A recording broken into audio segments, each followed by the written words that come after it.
The morning light filtered through the windows of the small diner on the corner of Main Street in Cedar Falls, Iowa. Marcus Cole sat alone in a booth near the back, his calloused hands wrapped around a cup of black coffee that had long since grown cold. He was 42 years old, though the lines etched into his face and the grey streaking through his close-cropped dark hair made him look older. 12 years as a Navy SEAL had taken their toll, and the 3 years since his medical discharge had done little to smooth those edges. The diner was quiet at this hour. Just past 7 in the morning on a Tuesday, most of the regular breakfast crowd had already come and gone. A few stragglers remained, nursing their own cups of coffee, lost in newspapers or phone screens. Marcus preferred it this way, the quiet, the predictability. After years of chaos, he had learned to appreciate the mundane. He had been back in Cedar Falls for almost 2 years now, returning to the town where he had grown up after his marriage fell apart, and his career ended with a piece of shrapnel lodged too close to his spine. The surgeons had removed what they could, but the damage was done. No more deployments, no more missions, just a small disability check and a lifetime of memories he could not outrun. His sister Sarah had convinced him to come back. She still lived in their childhood home, the old farmhouse on the edge of town that their parents had left them when they passed. Marcus rented a small apartment above the hardware store downtown, close enough to help Sarah with the heavy lifting around the farm, far enough to maintain the solitude he craved. The bell above the diner door chimed, and Marcus glanced up reflexively. Old habits, always aware of entrances and exits. Always cataloguing faces. The woman who entered was young, maybe early 30s, with auburn hair pulled back in a messy ponytail and dark circles under her eyes that spoke of too many sleepless nights. She held the hand of a little girl, maybe 5 or 6 years old, with the same auburn hair but lighter, almost strawberry blonde, and wide blue eyes that seemed to take in everything at once. Marcus watched them for a moment longer than necessary. There was something in the way the woman moved. Tense, hyper-aware. Her eyes swept the diner the same way his had when he entered, checking corners, noting exits. She was scared of something, or someone. They took a booth across the restaurant, and the woman positioned herself facing the door. Another tell. Marcus returned his attention to his coffee, but some part of his mind remained fixed on them. He could hear fragments of their conversation. The little girl was chattering about something, her voice bright and innocent, in a way that seemed at odds with her mother's obvious anxiety. "Mommy, can I have pancakes? The ones with the faces?" "Sure, sweetheart, whatever you want." "And hot chocolate? With the little marshmallows?" "Of course, baby." The waitress came and took their order. Marcus finished his coffee and was about to signal for a refill when the little girl slid out of her booth and walked directly toward him. Her mother called after her, alarm evident in her voice. "Lily, come back here." But the girl kept coming, her small sneakers squeaking slightly on the linoleum floor. She stopped at the edge of Marcus's table and looked up at him with those impossibly blue eyes. There was a solemnity in her gaze that seemed far too old for her young face. "Are you a soldier?" she asked. Marcus blinked, caught off guard. He was wearing a plain grey t-shirt and jeans, nothing that should have identified him. "I used to be," he said carefully, "a long time ago." The girl nodded, as if this confirmed something she already knew. "I can tell. My grandpa was a soldier. He had eyes like yours." Before Marcus could respond, the mother arrived, breathless and apologetic. "I'm so sorry. Lily, you can't just walk up to strangers like that." "It's all right," Marcus said, his voice softer than usual. "No harm done." The woman's eyes met his, and for a moment something passed between them. Recognition of a shared understanding, perhaps, the kind that comes from having seen too much of the world's darkness. "I'm really sorry," she said again. She's usually not this forward. "Mummy, can I ask him something?" Lily tugged at her mother's hand. "Lily, we should let the man finish his breakfast, but it's important." The mother hesitated, clearly torn between social propriety and whatever request her daughter was about to make. Marcus watched the interplay between them, noting the way the woman's hands trembled slightly, the way she kept glancing toward the door. "It's okay," he said. "What did you want to ask me?" Lily looked at him with an intensity that belied her age. When she spoke, her voice was quiet but clear, carrying a weight that seemed impossible for such a small child. "Can you protect my mum today?" The words hung in the air like smoke. The mother's face went pale, and she quickly put her hand on Lily's shoulder. "Lily, that's not appropriate. I'm sorry, sir. We'll leave you alone now." But Marcus was already sitting up straighter, his senses sharpening in a way they had not in months. "Wait," he said. "Why do you think your mum needs protecting?" Lily looked at her mother, then back at Marcus. "Because the bad man is coming back today. I heard Mommy on the phone. She said he got out and he was coming here. And Mommy was crying, but she told me everything was going to be fine. But I know it's not fine because Mommy never cries." The mother's eyes filled with tears. She pulled Lily close against her, her voice cracking when she spoke. "Lily, honey, you weren't supposed to hear that." "Is it true?" Marcus asked quietly. "Someone's coming." The woman looked at him, really looked at him for the first time. She seemed to be weighing something, making a decision. Finally, she nodded. "My ex-husband. He was arrested 3 years ago for assaulting me. He was sentenced to 5 years, but he got early release for good behavior. He called me yesterday. He knows where we live, where we work. He said he's coming for what's his." The words came out in a rush. As if she had been holding them in for too long, Marcus felt something shift inside him, something he had thought dead coming back to life, purpose, direction. "Have you talked to the police?" he asked. "I filed for a restraining order this morning. They said it could take days to process. In the meantime, all they can do is increase patrols in my neighborhood. But that won't stop him. Nothing ever stopped him."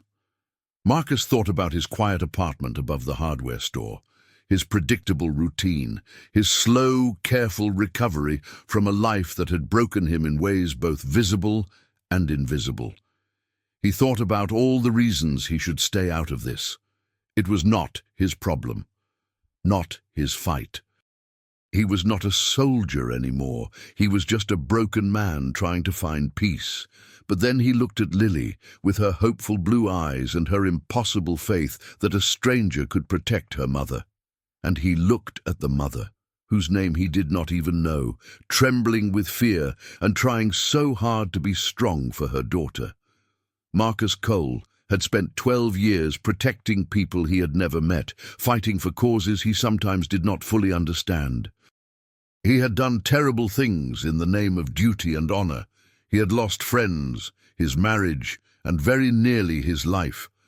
And when it was all over, when the military had no more use for him, he had retreated into himself, convinced that his days of making a difference were behind him. But here was a little girl asking him a simple question. "Can you protect my mom today?" He met the mother's eyes and saw the fear there, but also something else.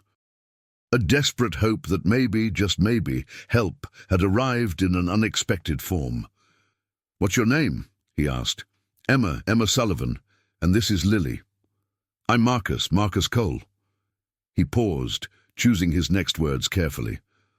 "I can't make any promises, but if you'll let me, I'd like to help." Emma's composure finally broke. A single tear slid down her cheek, and she quickly wiped it away. "Why? You don't know us. You don't owe us anything." Marcus looked at Lily, who was watching him with an expression of pure, uncomplicated trust. "No," he said, "I don't. But sometimes that's exactly the point." He slid out of the booth and stood, his 6'2" frame casting a shadow across the table. The old instincts were already kicking in, assessing the situation, formulating plans.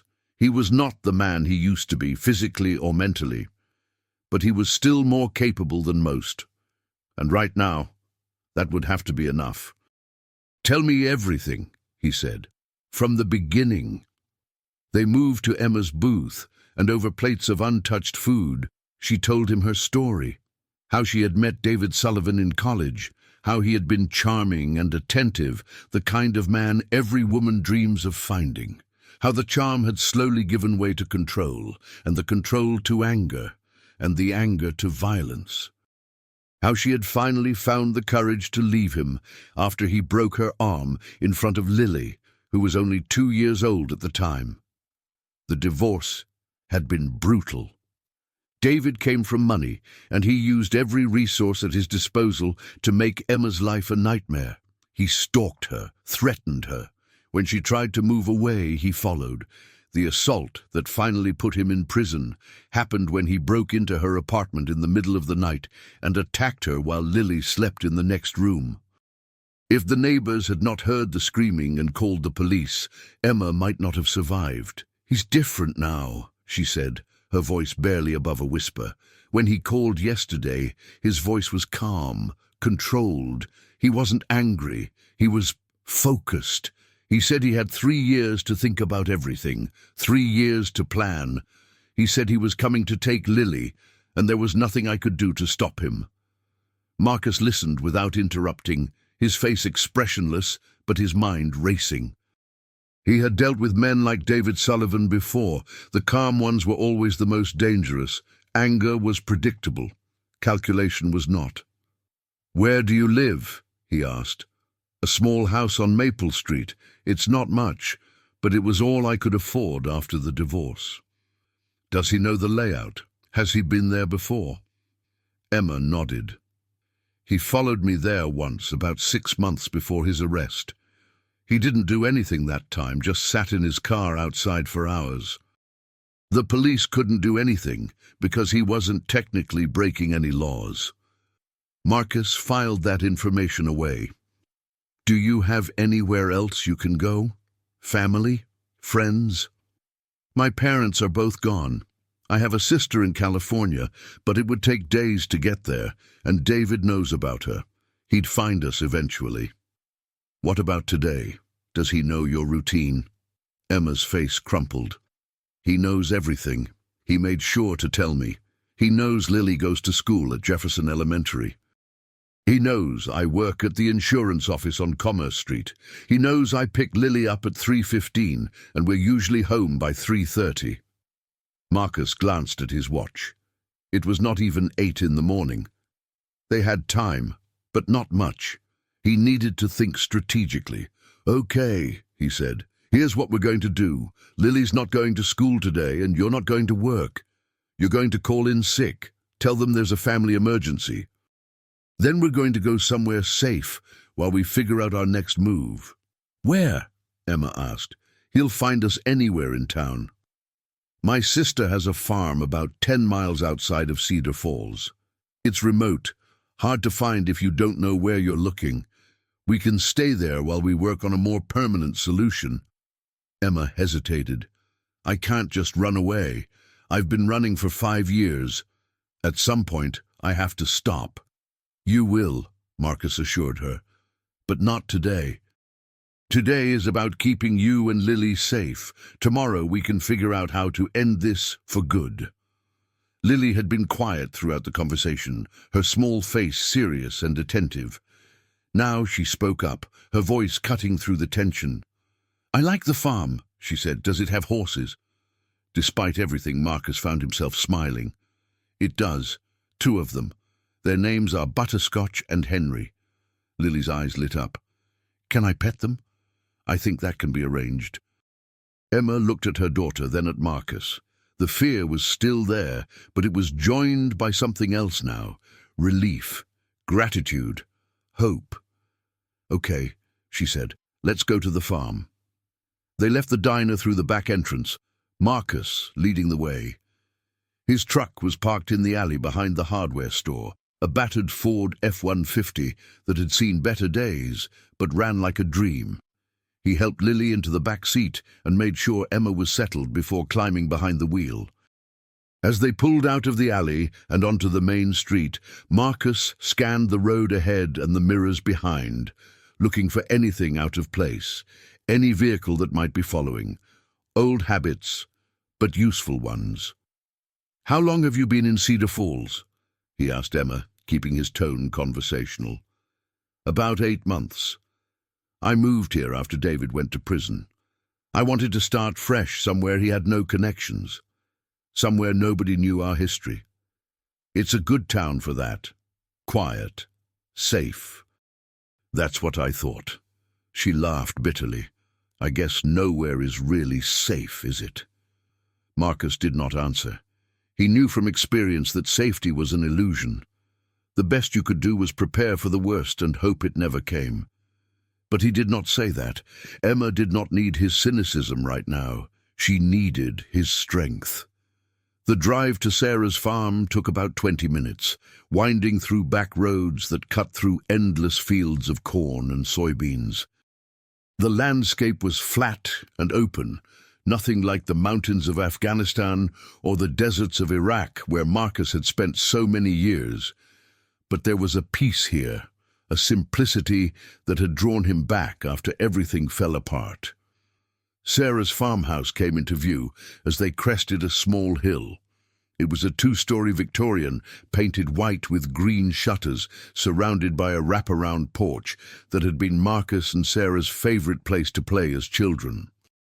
The barn sat about 100 yards away, red and weathered, with the horses grazing in the paddock beside it. Sarah was on the porch when they pulled up, a cup of coffee in her hand and a curious expression on her face. She was 3 years younger than Marcus, with the same dark hair and sharp features, though her eyes were lighter, more green than brown. She had inherited their mother's warmth and their father's practicality, a combination that made her one of the most capable people Marcus knew. "Who are your friends?" she asked, as Marcus helped Lily out of the truck. "This is Emma and Lily. They're going to be staying with us for a while." Sarah raised an eyebrow but did not question it. She had learned long ago that Marcus did not do anything without reason. "Well, come on in then. I just made a fresh pot of coffee, and I think I have some hot chocolate mix somewhere for the little one."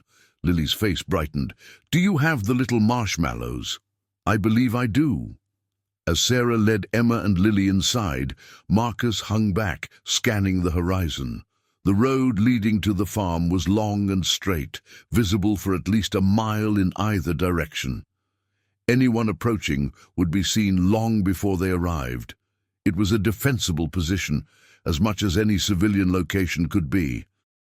He followed the others inside, his mind already working through contingencies.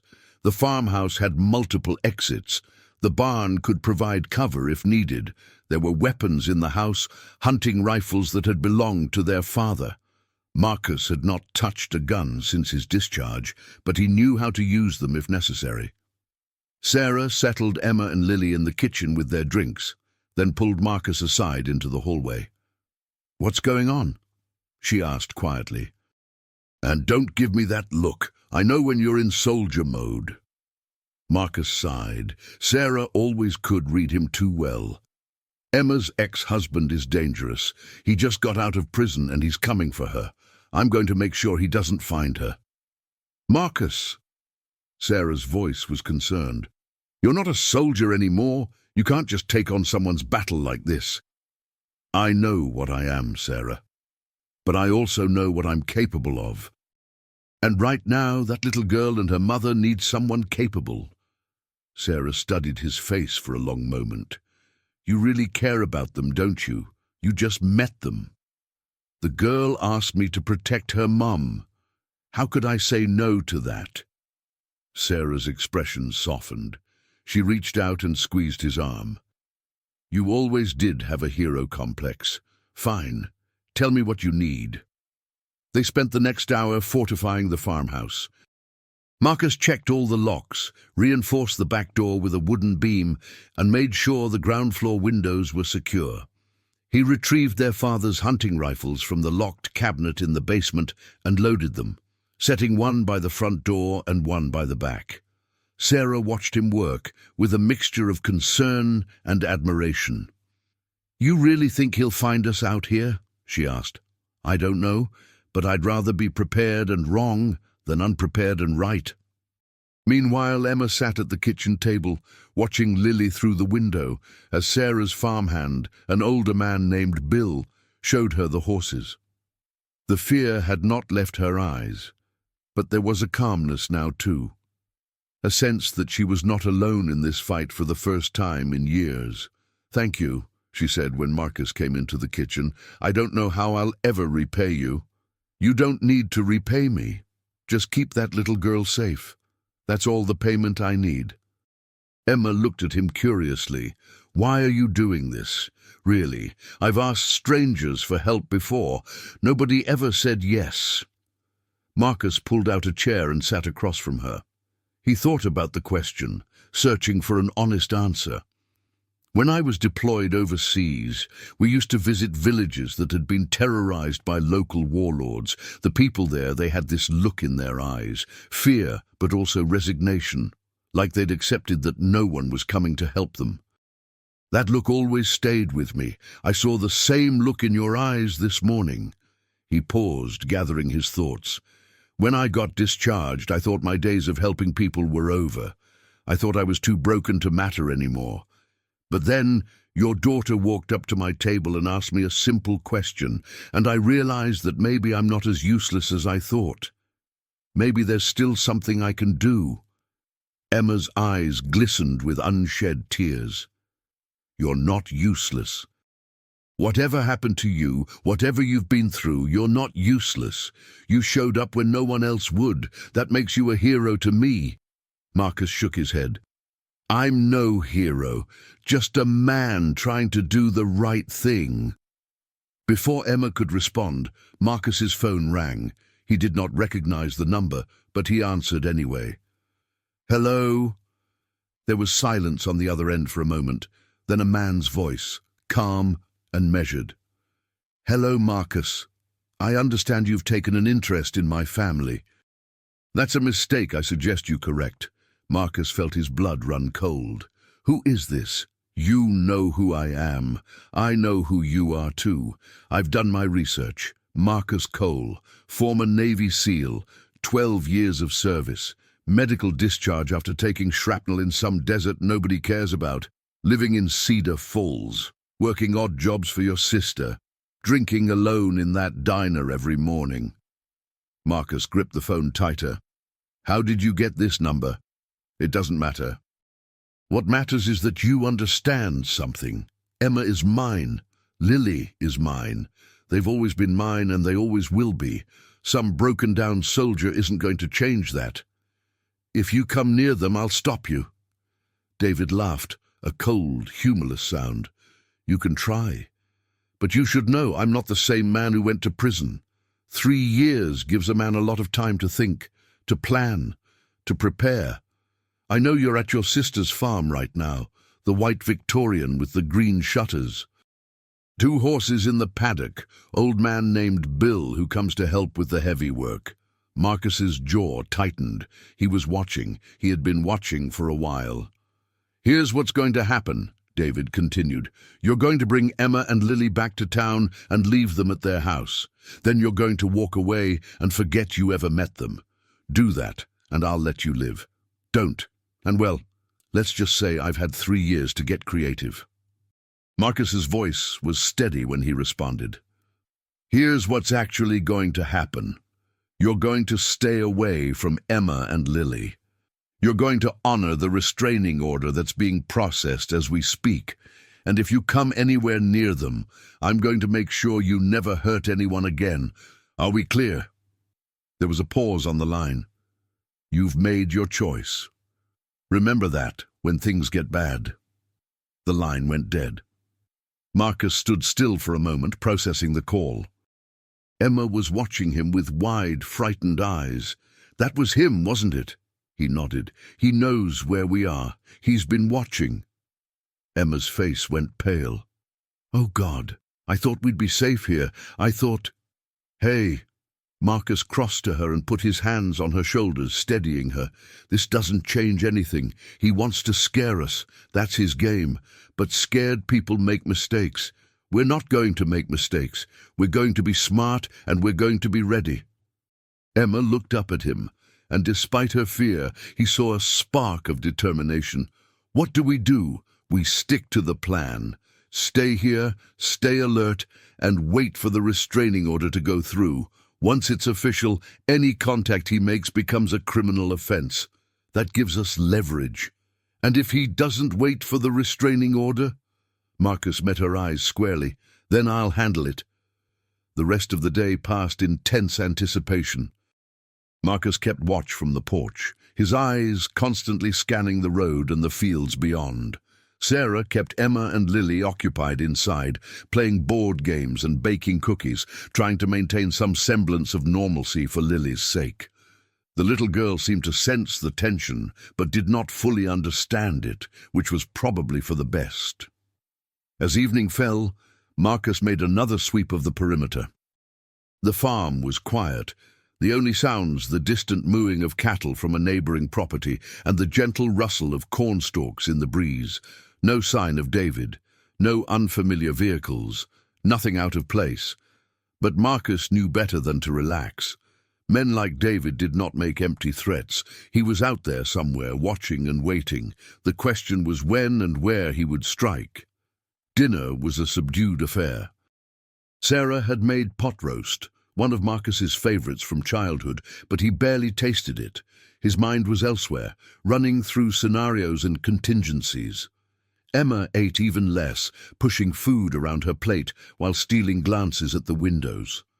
Lily, oblivious to the adult concerns, chattered happily about the horses and the chickens she had discovered in the coop behind the barn. "Bill said I could help collect eggs tomorrow," she announced. "He said sometimes the chickens hide them in funny places." "That sounds fun, sweetheart," Emma said, forcing a smile. After dinner, Marcus helped Sarah clean up, while Emma put Lily to bed in one of the upstairs guest rooms. When she came back down, her eyes were red-rimmed. "She asked me if the bad man was going to find us," Emma said, her voice cracking. "I didn't know what to tell her." "What did you say?" Marcus asked. "I told her we were safe, that Marcus was going to protect us." She looked at him. "I hope that wasn't a lie." "It wasn't," he said. "I promise you, Emma, I'm going to do everything in my power to keep you both safe."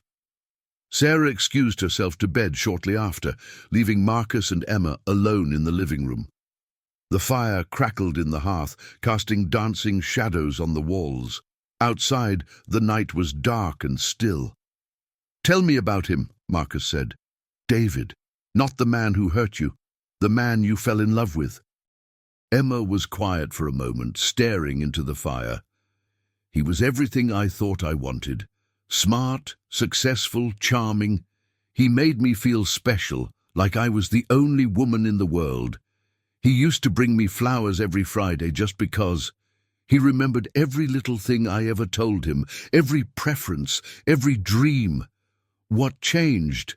I don't know. Maybe nothing changed. Maybe I just finally saw who he really was." She wrapped her arms around herself. The controls started small. "He didn't like my friends, so I stopped seeing them. He thought my job was too demanding, so I quit. He wanted to know where I was every minute of every day, so I gave up any semblance of privacy. By the time I realized what was happening, I was completely isolated.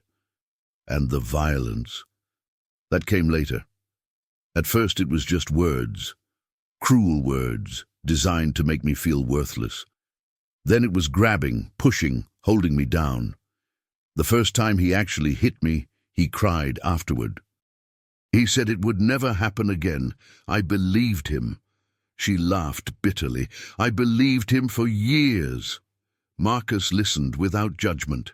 He had heard stories like this before, from women in refugee camps and war-torn villages. The pattern was always the same. Charm, control, abuse, a cycle that repeated until someone broke it, one way or another. What finally made you leave? Lily. Emma's voice softened. She was 2 years old when I finally saw what I was doing to her. She had started flinching whenever David raised his voice. She cried when he came home from work. She was terrified of her own father, and she was too young to even understand why. I knew that if I stayed, she would grow up thinking that was normal, that love meant being afraid. I couldn't let that happen. That took courage, Marcus said, more than most people have. I didn't feel courageous. I felt terrified. I still do. She looked at him with an openness that surprised him. But for the first time in a long time, I also feel something else. Hope, because of you. Marcus was not sure how to respond to that. He had spent so long feeling hopeless himself that the idea of inspiring hope in someone else seemed almost absurd. But looking at Emma, at the gratitude and trust in her eyes, he felt something stir inside him. Something that had been dormant for years. "Get some sleep," he said finally. "I'll keep watch." "You can't stay up all night. I've done it before." "Many times. Go on. You need rest." Emma hesitated, then rose from her chair. She paused at the doorway and looked back at him. "Marcus, thank you. For everything." He nodded. "Good night, Emma." She disappeared up the stairs and Marcus settled into the armchair by the window, his eyes fixed on the darkness outside. The night stretched before him, long and quiet, but he was used to waiting. He had waited in jungles and deserts, in mountains and cities. He had waited for targets that never came, and for extraction that arrived at the last possible moment. He could wait a little longer. The night passed without incident. Marcus allowed himself brief moments of rest, never more than a few minutes at a time, his body trained to wake at the slightest disturbance, but the disturbance never came. The road remained empty. The fields remained still. By morning, he was tired but alert. Sarah came down at first light, took one look at him, and immediately started making coffee. "You look like you haven't slept in a week," she said. "I got enough." "Liar." She handed him a steaming mug. "Bill's going to be here in about an hour. I told him what's going on. He's bringing his shotgun." Marcus nodded. Bill was a Vietnam veteran, 73 years old but still sharp as a tack. He would be a good man to have around if things went sideways. Emma and Lily came down shortly after, Lily still rubbing sleep from her eyes, but already talking about the eggs she was going to collect. Emma looked pale but composed, her fear hidden behind a mask of maternal calm. They had breakfast together, a surprisingly normal affair given the circumstances. Pancakes and bacon, orange juice for Lily, coffee for the adults. Marcus caught Emma's eye across the table and saw her gratitude, her relief, her fear all mixed together in a complicated knot. After breakfast, Bill arrived as promised, his old pickup truck kicking up dust as it rumbled down the driveway. He was a weathered man with a face like cracked leather and hands that had seen decades of hard work. He greeted Marcus with a firm handshake. "Sarah filled me in," he said. "Anything I can do to help." "Appreciate it, Bill. For now, just keep your eyes open and stay close to the house." The morning passed slowly. Marcus maintained his vigil, splitting his attention between the road and the various tasks that needed doing around the farm. Emma helped Sarah with chores, grateful for something to occupy her hands and her mind. Lily trailed after Bill, fascinated by every aspect of farm life. By noon, there had been no sign of David, no strange vehicles, no phone calls. The silence was almost more unnerving than overt threats would have been. Marcus was on the porch, scanning the horizon for the 100th time when his phone rang. This time, he recognized the number. It was the Cedar Falls Police Department. "Mr. Cole, this is Officer Jenkins. We met a few years back at the VFW." "I remember. What can I do for you?" It's about Emma Sullivan. She filed for a restraining order against her ex-husband yesterday. Wanted to give you both an update. Marcus felt a spark of hope. Has it been approved? That's the thing. Judge Morrison expedited it this morning.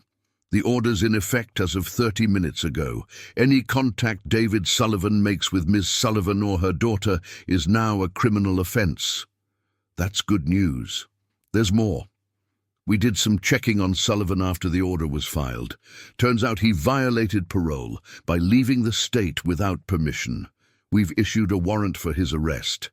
If he shows up in Cedar Falls, he's going straight back to prison. Marcus felt some of the tension leave his shoulders. Thank you, officer. I'll let Emma know. You all stay safe out there. We've got patrols watching for his vehicle. If he's smart, he'll stay away. But Marcus knew that smart was not the same as rational. David Sullivan was not going to give up just because the law was against him. If anything, the increased pressure might make him more desperate. He found Emma in the kitchen and told her the news. Her reaction was mixed, relief at the legal protection, but also fear that it might not be enough. He won't care about a restraining order, she said. He didn't care when he was on parole. He won't care now. Maybe not, but it gives us leverage. And if he violates it, he goes back to prison for a long time. That's something. Emma nodded slowly. You're right. I'm sorry. I should be more grateful. It's just hard to believe anything can actually stop him. I understand. But right now, the best thing we can do is stay alert and stay together. Can you do that? Yes, I can do that. The afternoon crept by. Marcus found himself watching Lily as she explored the farm, her innocent joy a stark contrast to the darkness that surrounded them. She had adapted to the situation with the resilience that only children possess, finding wonder in chickens and horses while her mother worried about the monster from her past. At one point, Lily wandered over to where Marcus sat on the porch steps. "Are you keeping watch?" she asked. "I am." "Like a knight?" "Mommy used to read me stories about knights who protected people." Marcus smiled despite himself. "Something like that." Lily sat down beside him, her small body pressed against his side.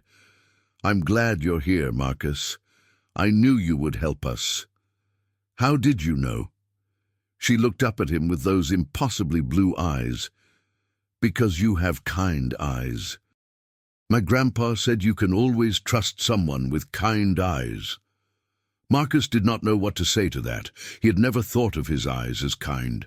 He had seen too much, done too much, for kindness to live there.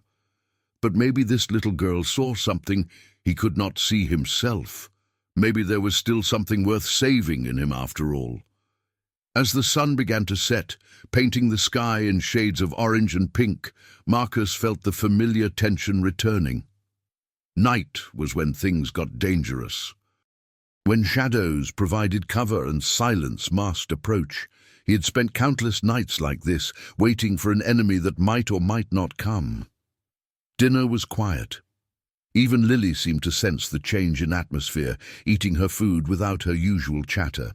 Afterward, Sarah and Bill secured the house while Marcus walked the perimeter one last time. Everything was quiet, too quiet. He was halfway back to the house when he heard it. A car engine, distant but approaching. He froze, listening. The sound grew louder, closer. Then headlights appeared at the end of the driveway, two bright points in the gathering darkness. Marcus moved quickly, positioning himself between the approaching vehicle and the house. His hand went to the knife sheathed at his belt, the only weapon he had on him at the moment. The car stopped about 50 yards from the house. The engine cut off. The headlights went dark. Marcus waited, every sense straining. He could hear his own heartbeat, slow and steady, despite the adrenaline pumping through his veins. A car door opened. A figure stepped out, silhouetted against the twilight sky. Medium height, medium build, moving with the confidence of someone who thought they had already won. "Hello, Marcus." David Sullivan's voice carried across the distance. "I told you I'd come." "You're violating a restraining order," Marcus said, his voice calm. "And there's a warrant out for your arrest." "You should leave while you still can," David laughed. "Leave? I just got here, and I'm not leaving without my family." "They're not your family anymore. Emma made that choice a long time ago." "Emma doesn't get to make choices. She never did. She belongs to me. Lily belongs to me. That's how it's always been." Marcus could see him more clearly now. David Sullivan was not physically imposing, maybe 5'10", lean, with the kind of face that probably looked trustworthy to most people. But there was something in his posture, in the way he held himself, that radiated danger. "I'm only going to tell you once," Marcus said. "Turn around, get in your car and drive away. If you do that, this ends now. If you don't, I will stop you." David tilted his head, studying Marcus with cold interest. "You know, I looked you up. Navy SEAL, 12 years of service. Very impressive. But you're not that man anymore, are you? You're broken, retired, living off disability and handouts from your sister. What makes you think you can stop me? Try me." The silence stretched between them, two men measuring each other across a darkening yard. Marcus kept his breathing steady, his stance relaxed but ready. He had been in situations like this before. The key was patience, waiting for the other person to make the first move. "You know what I think?" David said finally. "I think you're bluffing. I think you're just a sad, lonely man who saw a damsel in distress and decided to play hero. But this isn't a fairy tale, Marcus. This is real life, and in real life, heroes don't win." He reached into his jacket, and Marcus tensed. But instead of a weapon, David pulled out a phone. "I've been watching this farm for 2 days. I know every entrance, every exit. I know there's a woman inside named Sarah, and an old man named Bill. I know the police are 20 minutes away at best. Plenty of time for me to do what I came to do." "And what exactly did you come to do?" David smiled, a cold, thin expression that did not reach his eyes.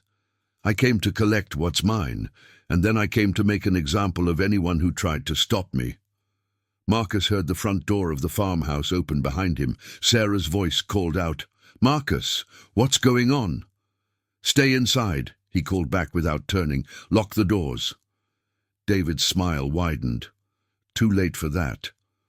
He raised the phone to his ear. "Now," he said. For a split second, nothing happened. Then Marcus heard glass breaking from somewhere behind the house. A woman's scream. Emma. And Lily's voice, high and terrified. "Mommy!" Marcus's blood ran cold. There were others. David had not come alone. He sprinted toward the house, abandoning David for the moment. The front door was still open, Sarah standing in the doorway with a rifle in her hands. "Back door!" she said, her voice tight. Someone came through the back. Marcus pushed past her, racing through the house toward the sound of screaming. The kitchen was empty, chairs overturned, a broken window letting in the cool night air. Through the doorway to the living room, he could see Emma struggling with a large man in dark clothing, Lily clutched against her chest. Marcus did not hesitate. He launched himself at the intruder, catching him around the midsection and driving him away from Emma. They went down hard, rolling across the floor in a tangle of limbs. The man was strong, but Marcus had been trained by some of the best fighters in the world. He used his opponent's momentum against him, twisting and striking with precision. An elbow to the solar plexus, a forearm across the throat, a knee to the groin. The man went limp, gasping for breath. Marcus rose to his feet just as the front door burst open. David stood in the doorway, his face a mask of rage. "You think you can just take what's mine?" he screamed. "You think you can stop me?" He rushed at Marcus, and for a moment, everything slowed down. Marcus saw the knife in David's hand. saw the trajectory of the attack, calculated the angles and distances with the instinctive precision of a lifetime of training. He sidestepped the thrust, grabbed David's wrist and twisted. The knife clattered to the floor. Before David could recover, Marcus had him in a hold, one arm locked around his throat, the other controlling his arm. "It's over," Marcus said, his voice steady despite his pounding heart. "You've lost." David thrashed and cursed, but Marcus held him firm. Sarah had already called the police, and Bill was securing the unconscious man on the living room floor. Emma clutched Lily to her chest, tears streaming down her face, but she was smiling. Smiling because for the first time in years she felt truly safe. The police arrived 17 minutes later, sirens wailing through the quiet night. David Sullivan and his accomplice were arrested on multiple charges: violating the restraining order, breaking and entering, assault, conspiracy. The accomplice turned out to be a man named Robert Walsh, an old friend of David's who had agreed to help for reasons that remained unclear. As the officers led David to the patrol car, he turned and looked at Marcus with pure hatred in his eyes. "This isn't over," he said. "You think you've won, but you haven't. I'll get out. I always get out. And when I do—" "When you do," Marcus interrupted, "I'll be waiting, and next time there won't be any police to save you." Something flickered in David's eyes.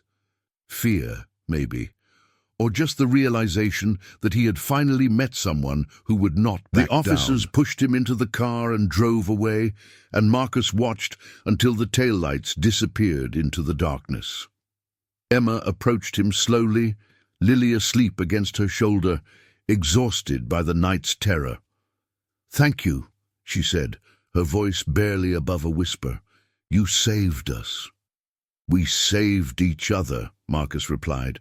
"Your courage got you this far. I just helped finish it." She shook her head. "No. Lily was right about you. You're a protector. That's who you are. That's who you've always been." Marcus looked at the sleeping child, at her peaceful face and the small hand curled against her mother's neck. He thought about all the people he had failed to protect over the years, the teammates who had died under his command, the civilians who had become collateral damage, his own marriage which had crumbled under the weight of his inability to let go of the war. But here, tonight, he had done something right. He had answered a little girl's plea and kept her mother safe. Maybe that did not make up for all the rest. Maybe nothing ever would, but it was a start. "What happens now?" Emma asked. "Now we rest. Tomorrow we figure out the next steps, getting you set up somewhere safe, making sure the legal proceedings keep David locked away for good, building a new life." "A new life," Emma repeated, as if testing the words. "I've been dreaming about that for so long. I was starting to think it would never happen." "It's happening," Marcus said. "I promise you, it's happening." They walked back to the farmhouse together, Sarah and Bill waiting for them on the porch. The night was quiet now, peaceful in a way it had not been before. The threat had passed, at least for now, and in its wake was something unexpected. A sense of possibility, of hope. The next few weeks were a blur of activity. Emma worked with lawyers to strengthen the case against David, providing testimony and evidence that would keep him behind bars for years to come. The restraining order was made permanent. David's parole violation, combined with the new charges, meant he was looking at serious prison time. The accomplice, Robert Walsh, turned state's evidence in exchange for a lighter sentence, providing detailed information about David's plans and preparations. Meanwhile, Emma and Lily settled into life at the farm. It was temporary, they all knew that, but it gave them time to heal and plan. Sarah adored having a child around the house, and Lily flourished under her attention. She learned to collect eggs without getting pecked, to brush the horses without being afraid, to name each of the barn cats that wandered in and out at will. Marcus watched it all with a strange sense of contentment. He had not felt like this in years. The weight of his past still pressed on him, but it was lighter now, shared somehow. Emma and Lily had given him something he did not know he needed: a purpose, a reason to keep going. One evening, about 3 weeks after the incident, Marcus found Emma sitting on the porch swing, watching the sun set over the fields. He sat down beside her, the old swing creaking under their combined weight. "Lily's asleep," Emma said. "Sarah wore her out playing hide-and-seek in the barn." "Sarah's good with her." "She's good with everyone. It runs in the family, I think," Marcus smiled. "Sarah got all the social skills. I got the stubbornness." Emma laughed softly. "I've noticed." She was quiet for a moment, then turned to look at him. "Can I ask you something personal?" "Sure."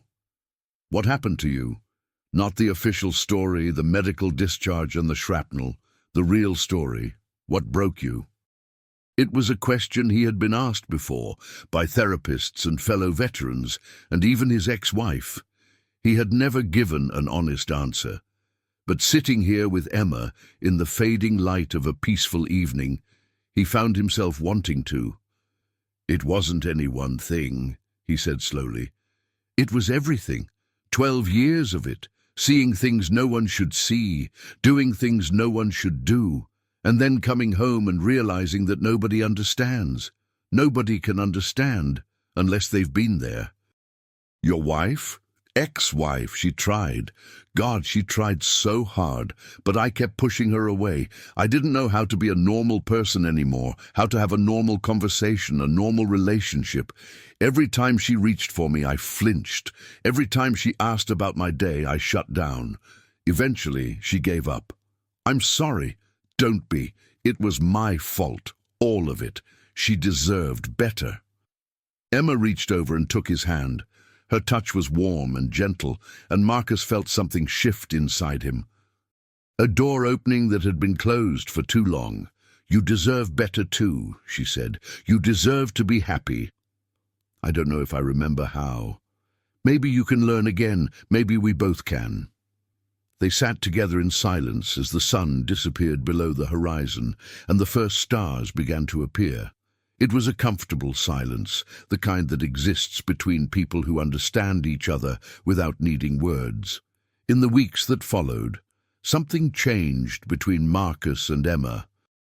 It was gradual, almost imperceptible, a touch that lingered a moment too long, a look that held more than it should, conversations that stretched into the night, covering everything from childhood memories to deepest fears. Lily noticed before either of them acknowledged it. One morning at breakfast, she looked up from her cereal and announced, "Marcus, you should marry my mommy." Emma nearly choked on her coffee. Marcus managed to keep his composure, though just barely. "What makes you say that, sweetheart?" Emma asked, her cheeks flushed. "Because he makes you smile, and you never smiled before. I like it when you smile."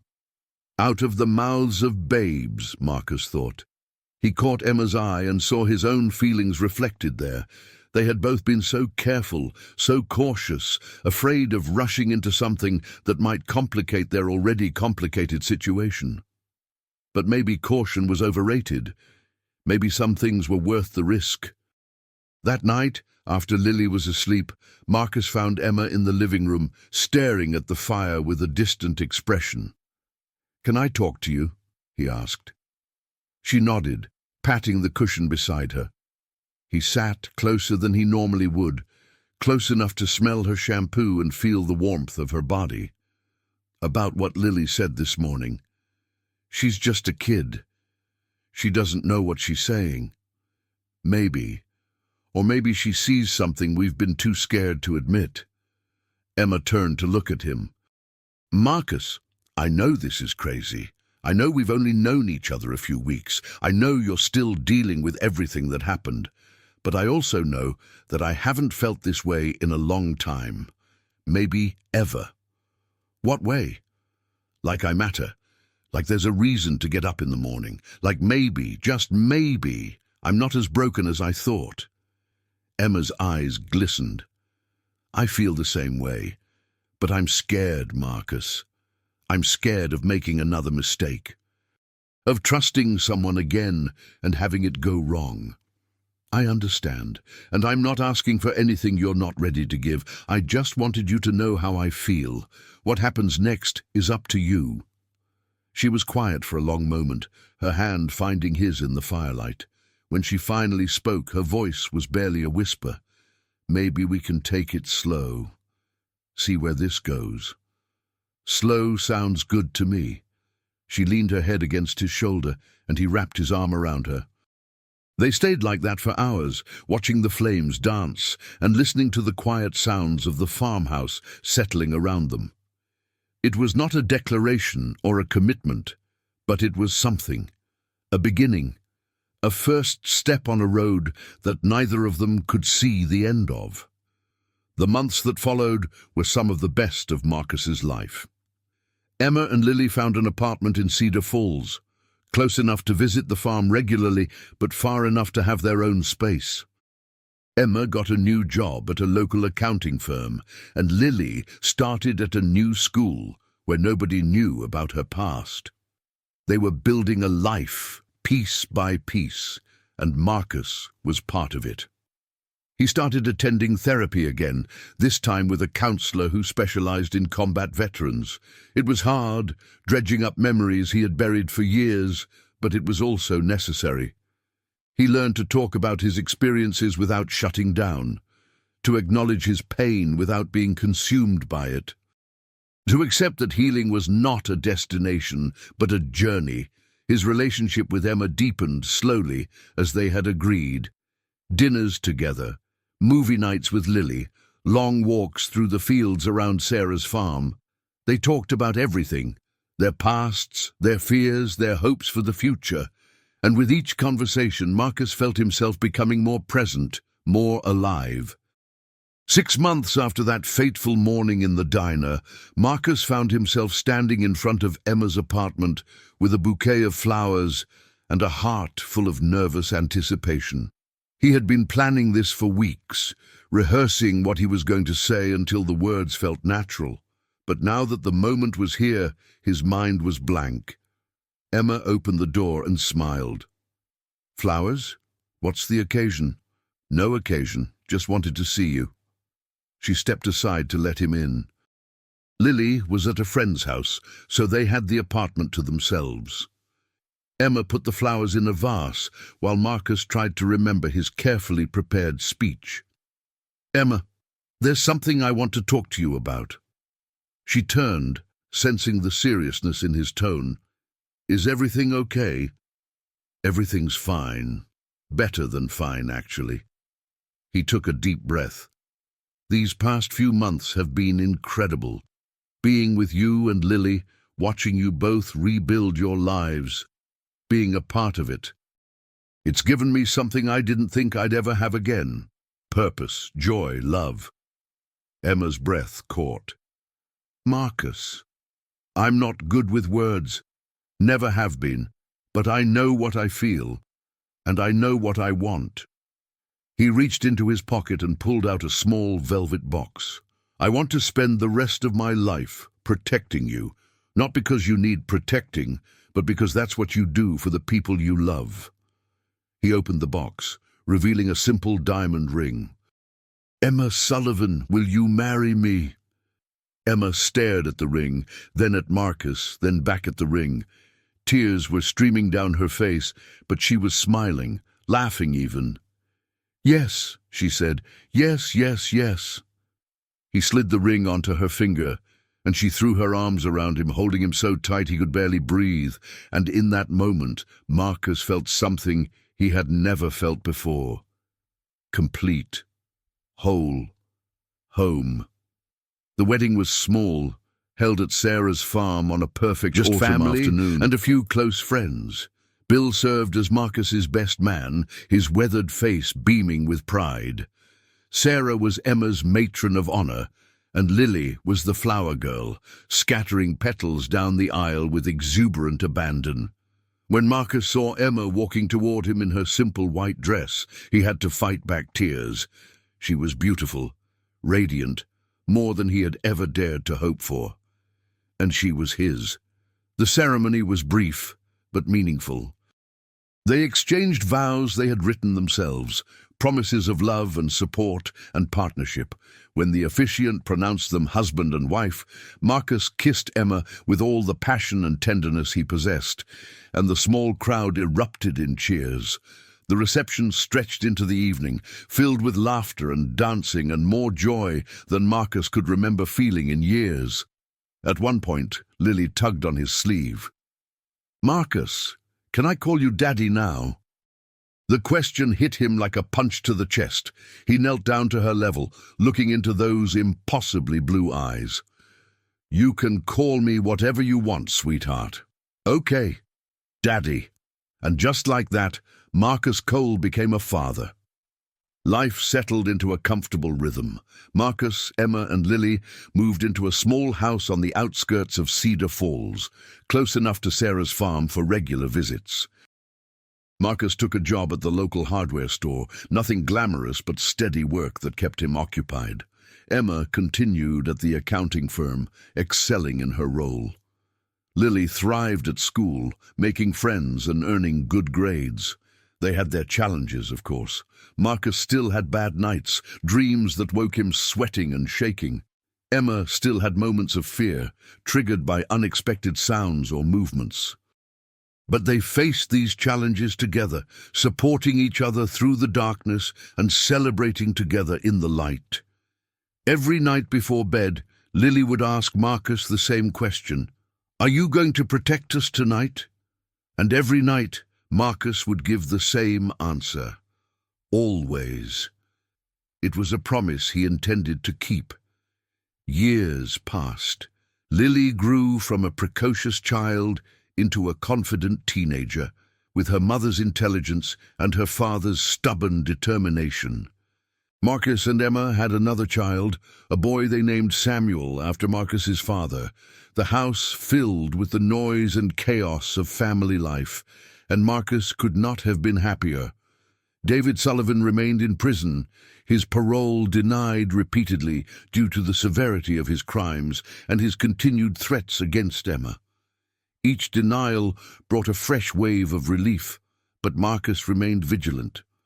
Some threats never fully disappeared.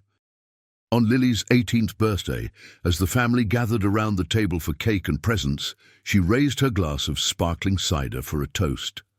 "I want to thank everyone for being here, but especially I want to thank Marcus, Dad."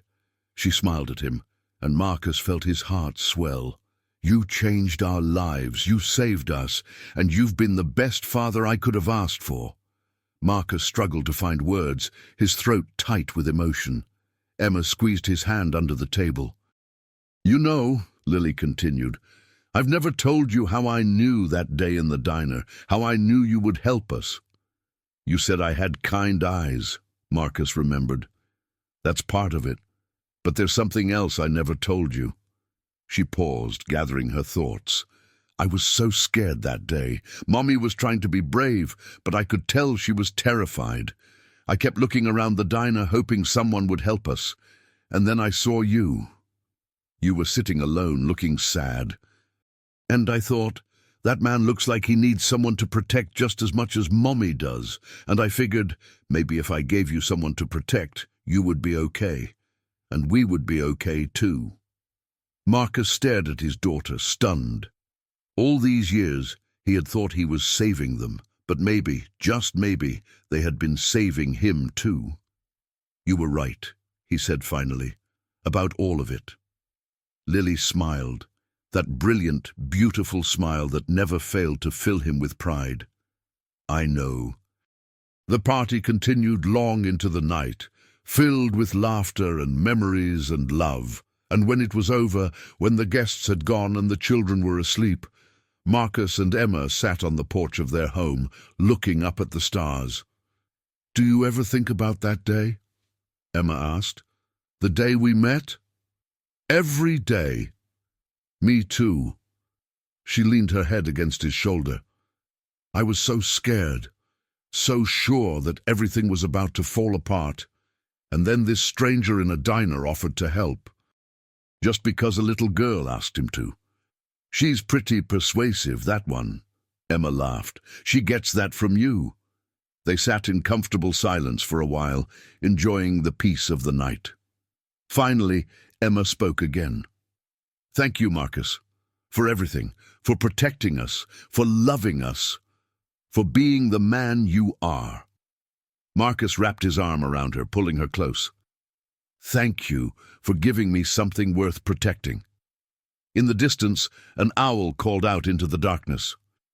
The stars wheeled overhead, eternal and unchanged, and in the small house on the edge of Cedar Falls, a family slept peacefully, secure in the knowledge that they were safe, that they were loved, that no matter what challenges tomorrow might bring, they would face them together.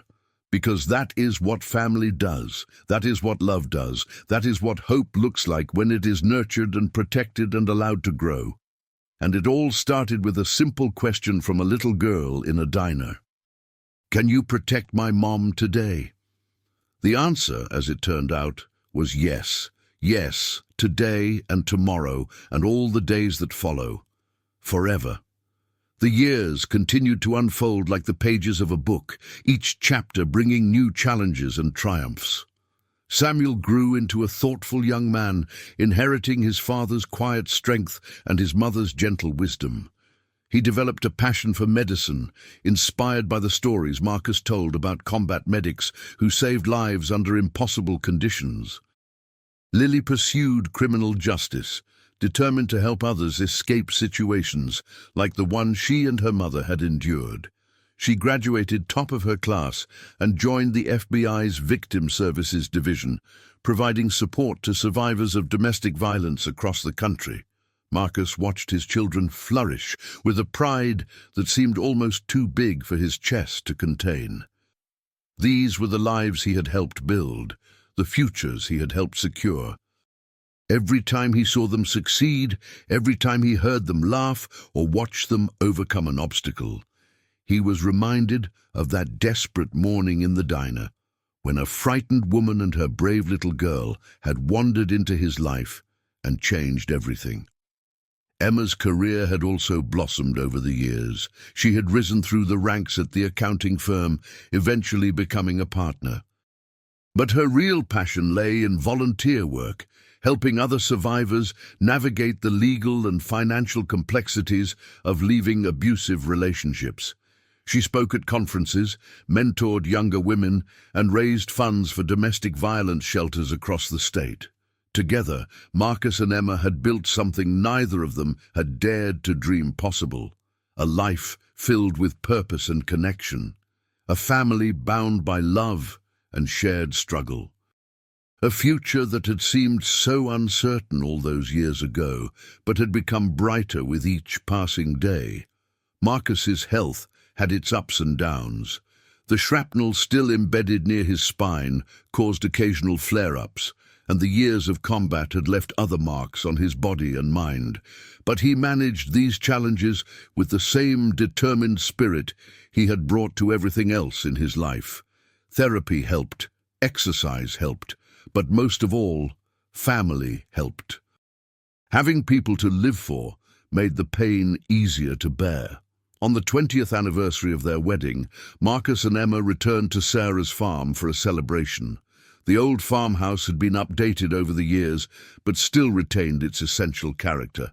The wraparound porch, where Marcus had kept vigil all those nights ago, was now strung with fairy lights, and the paddock still held horses, though Butterscotch and Henry had long since been replaced by younger animals. Sarah, now in her 60s, greeted them with hugs and tears. Bill had passed away a few years back, peacefully in his sleep, but his spirit seemed to linger around the farm. His shotgun still hung above the fireplace, a reminder of the night he had stood ready to defend strangers he barely knew. The celebration was larger than their wedding had been. Friends and family had come from across the country. Lily brought her fiancé, a kind-eyed prosecutor named Daniel.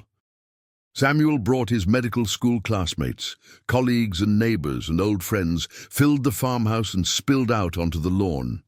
As the evening wore on, Marcus found himself standing alone at the edge of the property, looking out over the fields he had scanned so many times for threats that might never come. The corn was high this time of year, rustling softly in the summer breeze. Fireflies danced among the stalks, tiny points of light in the gathering darkness. Emma found him there as she always did. She slipped her hand into his and stood beside him, saying nothing. After 20 years together, they often communicated without words. "You're thinking about something," she finally said. "Just remembering. The night David came?" "That, and everything after. How close we came to losing it all. How far we've come since then." Emma squeezed his hand. "We've been lucky. More than lucky. We've been blessed." She leaned against him, her head fitting perfectly against his shoulder. "Do you have any regrets?" Marcus considered the question. He thought about the years before Emma, the loneliness and despair that had nearly consumed him. He thought about the day Lily approached him in the diner, her impossibly blue eyes filled with hope and fear. He thought about every moment since, the good and the bad, the struggles and the victories. "No," he said finally, "not a single one." They stood together as the stars emerged overhead, the same stars that had watched over them that first terrifying night, the same stars that would continue to watch long after they were gone. Behind them, the sounds of celebration drifted across the lawn, laughter and music and the voices of the people they loved. "We should get back," Emma said. "They'll be looking for us." "In a minute. I want to remember this." "Remember what?" "This moment, this feeling." He turned to look at her, his wife of 20 years, the woman who had changed his life simply by needing him. "Complete happiness.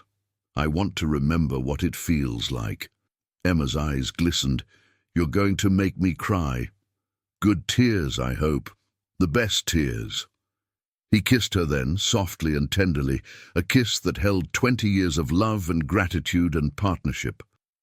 When they finally pulled apart, they were both smiling. "Come on," she said, tugging his hand. "Our family's waiting." Our family. 2 words that Marcus had never expected to mean so much. 2 words that had become the foundation of everything he was, everything he had become. 2 words that had saved him just as surely as he had saved them. They walked back to the farmhouse together, hand in hand, and rejoined the celebration. Lily was dancing with Daniel, her laughter ringing out across the lawn. Samuel was arguing good-naturedly with one of his classmates about some medical theory. Sarah was holding court at the main table, entertaining guests with stories from the old days. Marcus looked around at all of it and felt his heart swell with gratitude. This was his life now. This was his family. This was what he had been fighting for all along, even when he did not know it. The party continued late into the night. Toasts were made, stories were told, and memories were created that would last a lifetime. And through it all, Marcus remained present, savoring every moment.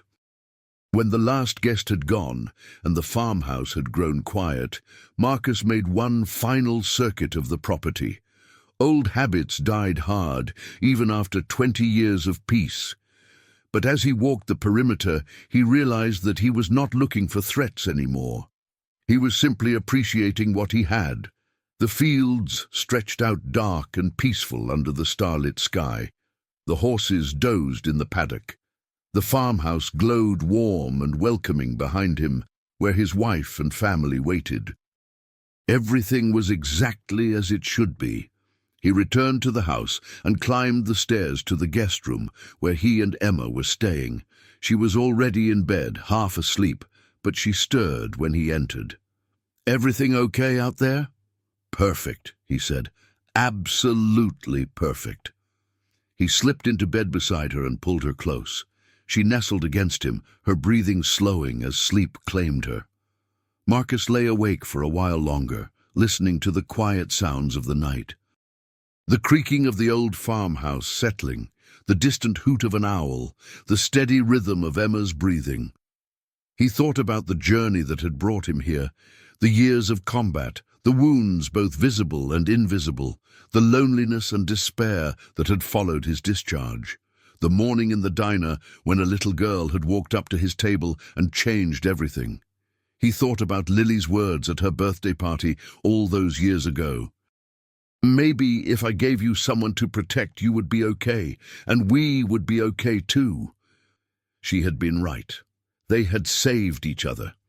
And in saving each other, they had built something beautiful, a family, a life, a love that had endured through every challenge and emerged stronger on the other side. Marcus smiled in the darkness and closed his eyes. Tomorrow would bring new adventures, new challenges, new opportunities to grow and learn and love.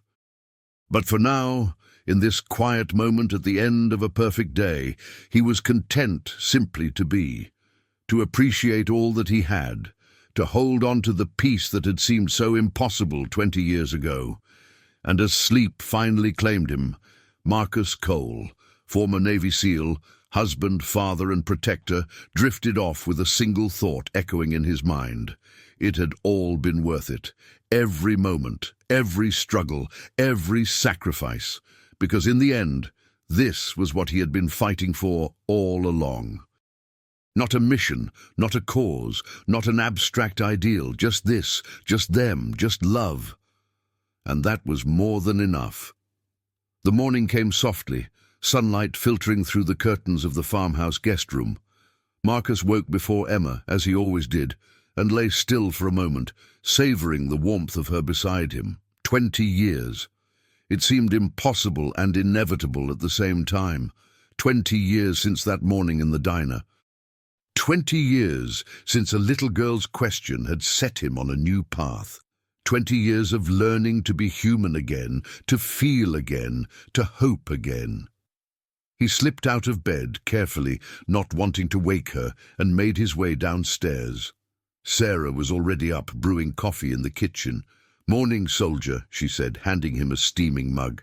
"How'd you sleep?" "Better than I have in years." Sarah smiled. "Marriage agrees with you. Family agrees with me, you included." She blushed slightly, pleased by the compliment. "Go on now. I've got breakfast to make." Marcus took his coffee out to the porch and settled into the old rocking chair that had been there since he was a boy. The morning was cool and quiet, the air sweet with the smell of fresh-cut hay. In the distance, a rooster crowed, announcing the start of a new day. He thought about the young man he had been when he first left this farm, eager for adventure and driven by a need to prove himself. He had found what he was looking for, and so much more. But the adventures that had defined his youth paled in comparison to the adventure of building a family. That was the real work, the real challenge, the real reward. Footsteps on the porch pulled him from his reverie. He looked up to see Lily approaching, 2 cups of coffee in her hands. "Mind if I join you?" "Always room for you." She sat in the chair beside him and handed him a fresh cup. They rocked in silence for a while, father and daughter, watching the morning unfold. "I was thinking about that day," Lily finally said. "In the diner." "Yeah? I was so scared, but also determined.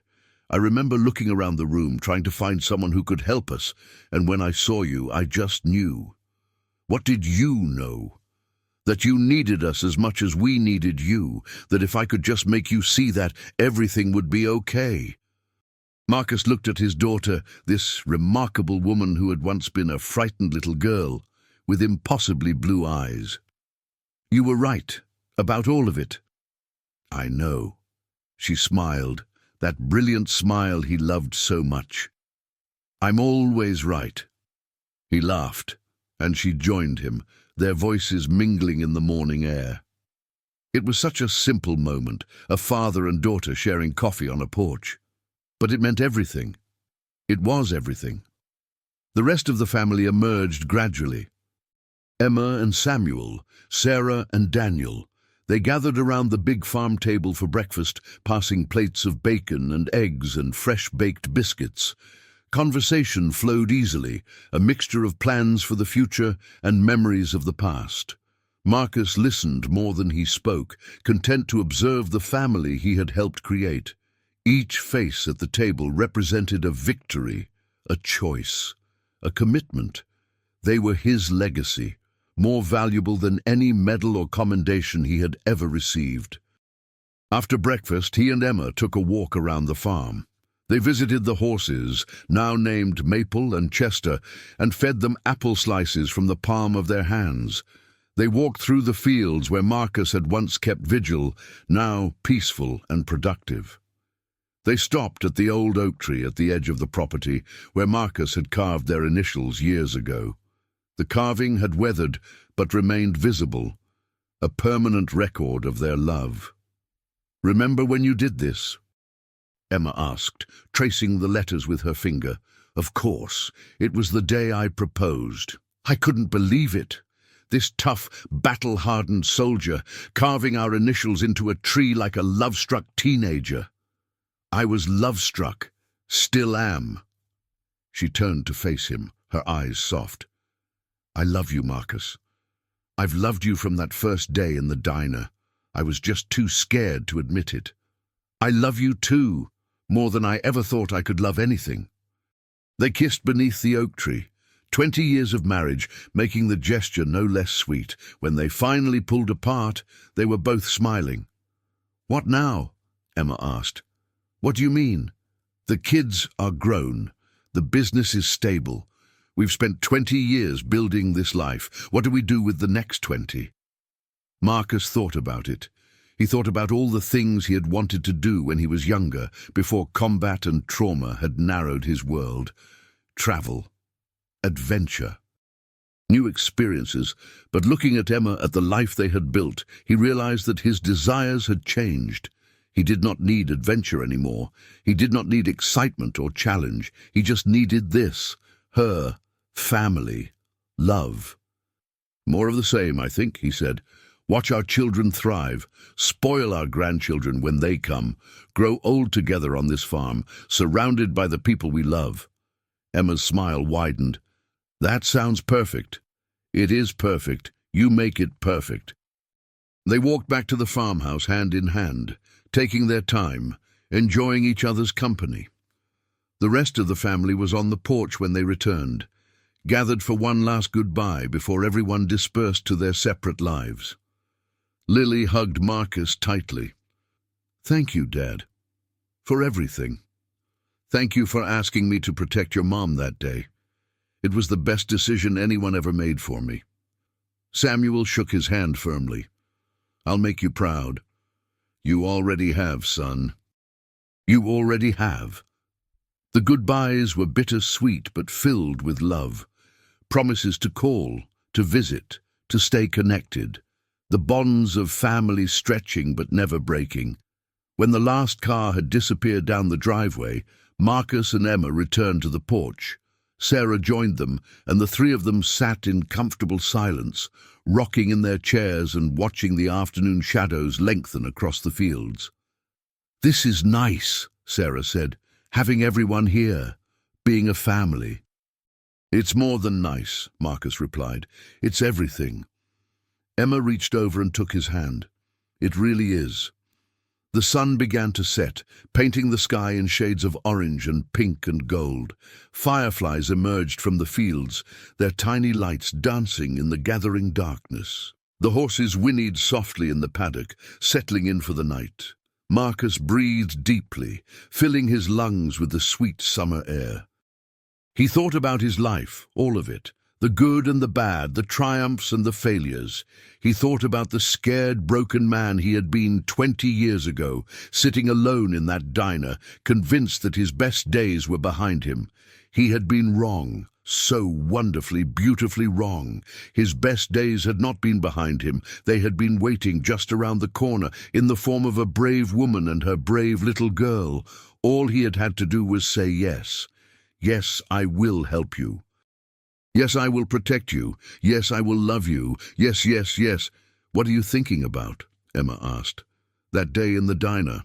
Lily's question. Can you protect my mom today? That's the one. It changed my life. Emma squeezed his hand. It changed all our lives, for the better. For the better, he agreed. The stars emerged overhead, bright and eternal, the same stars that had witnessed everything that had come before and would witness everything yet to come. Marcus leaned back in his chair and closed his eyes, letting the peace of the moment wash over him. He had spent 12 years as a warrior, fighting battles on distant shores. He had spent 3 years as a broken man, lost and alone. And he had spent 20 years as a husband and father, building a life he never knew he wanted. Now, at the end of it all, he understood something important. The greatest battles were not fought with weapons and tactics. They were fought with love and commitment, and the courage to show up day after day for the people who needed you. That was the real heroism. That was the real victory, and it was the greatest adventure of all.